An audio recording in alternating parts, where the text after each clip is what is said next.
हरिओम. अनुभव कथन आहे रामदास सिंह तेलधारे, नागपूरवरून. अनेकदा आपण पाहतो की एखादा माणूस बापूंची भक्ती करत असतो, पण अजून तितकासा विश्वास नसतो. तो खुटा हलवून बळकट होतो. बापूंच्या आलेल्या एखाद्या अनुभवाने किंवा एखाद्या तिराहित्याच्या सांगण्यावरून सदर अनुभवातील श्रद्धावान देखील अशाच मनस्थितीतून जेव्हा त्याच्या पत्नीच्या तीव्र आजारपणातून आपसूक रामनाम वही लिहिण्यापासून सुरुवात करतो, तेव्हा पत्नी वाचते व श्रद्धावानाचा बापूंवरचा विश्वास पूर्णपणे विश्वास बसतो. नामस्मरण आपल्या आयुष्यात किती महत्त्वाचं आहे तसाच आहे हा पुढचा अनुभव. आपण ऐकूयात. ते म्हणतायत, आणि मी पूर्णपणे बापू भक्त झालो. आपण ऐकूयात ते असं का म्हणतात आणि काय त्यांचा अनुभव आहे. ते म्हणतायत, सद्गुरू श्री अनिरुद्ध बापूंचा आलेला पुढील अनुभव हा 2021 मधील माझा पहिला अनुभव आहे.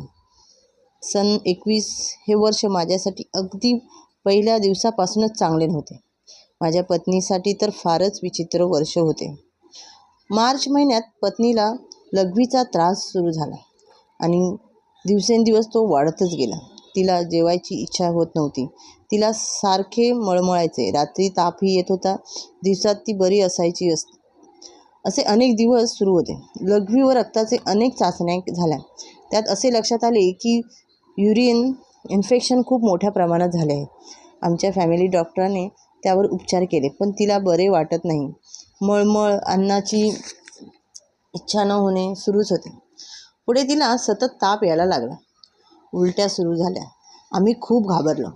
आमच्या फॅमिली डॉक्टरांनी तिला दुसऱ्या तज्ज्ञ डॉक्टरांकडे पाठवलं. त्यांनीही लगेच CT स्कॅन करून घ्या असे सांगितले. कोरोनाची चाचणी देखील करायला सांगितली. 23 मार्चला तिने रिपोर्ट मिळाले व ते घेऊन मी पुन्हा आमच्या फॅमिली डॉक्टरांना भेटलो. रिपोर्ट बघताच त्यांनी वेळ न घालवता रुग्णालयात दाखल व्हायला सांगितले. मार्च 2021 मध्ये कोरोनाचा उद्रेक झाला होता, त्यामुळे बेड मिळवणं खूप कठीण होते. पण आमच्यावर अगदी कठीण परिस्थिती ओढवली होती.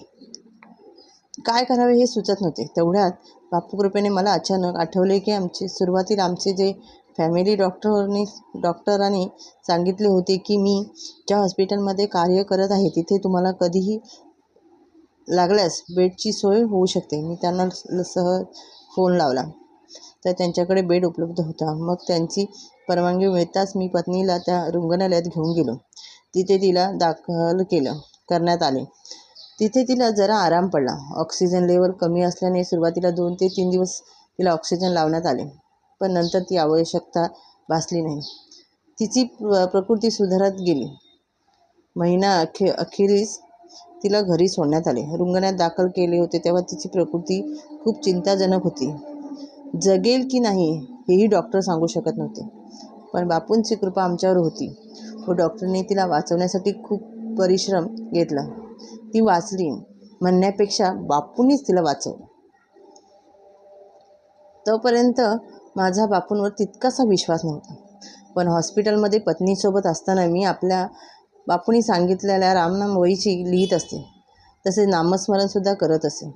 डिस्चार्ज देताना डॉक्टर म्हणाले, मी तुम्हाला अनेकदा रामनाम वही लिहिताना बघितले होते. उपचारांसोबत तुम्ही लिहिलेले रामनाम वहीमुळे व तुमच्या नामस्मरणामुळे तुमची पत्नी वाचल्या आहेत. मी त्यांना म्हटलं की डॉक्टर, औषधोपचार तर तुम्ही केले, त्याचे श्रेय तर तुमचंच आहे. त्यावर ते म्हणाले की औषधांचा उपयोग झाला, पण श्रेय तुमच्या भक्तीचेही आहे. असे मला वाटले की त्यांच्या ह्या वाक्यामुळे माझा बापूंवरचा विश्वास बसला व हा अनुभव मी माझ्या जीवनात कधीही विसरू शकत नाही. ह्यामुळेच मी बापूंच्या चरणी अंबज्ञ आहे आणि अंबज्ञ झालो. हरिओम श्रीराम. अंबज्ञ नाथ सवित.